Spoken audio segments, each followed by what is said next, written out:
सब लोग मिलकर के श्रुतिका को कह रहे हैं नाटक कर रही है, ढोंग कर रही है, 2 मिनट पहले बोल नहीं पा रही थी, अब ये बोल पा रही है, अब ये कर भी पा रही है। काय के लाई थी शो के अंदर? काय के लाई थी? कुछ बोलने करने, अपनी पर्सनैलिटी दिखाने? वीकेंड का वॉर पर तैयार नहीं हुई, कहीं कोने में जाकर के बैठ गई। वरुण धवन जिसके साथ शायद उसको काम करना होगा, कुछ बनना चाहती होगी, तभी तो बिग बॉस में आई ना। कहीं कोने में बैठ के बेड में पड़ी थी, मिलने तक नहीं गई, सलमान सर के डर से बाहर आ भी गई। और इससे ज्यादा क्या करती वो?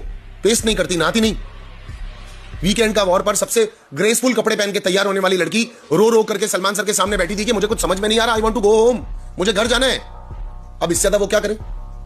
एंड ईशा, और ऑडियंस को भी कह रहा हूं, ईशा एंड ऑडियंस, ईशा ने एज इट इज मेरे वर्ड्स यूज किया आज, as it is for Shrutika.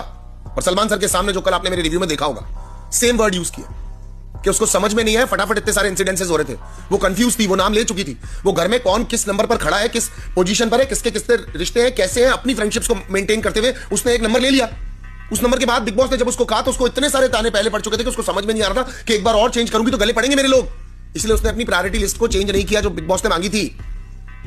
और उसके बाद यहां पर एक वोट करने से शिल्पा जी के कुछ भी फर्क नहीं पड़ता, पर बहुत सारी बातें दब गई क्योंकि श्रुतिका ने नाम तो ले लिया ना 11 नंबर पर।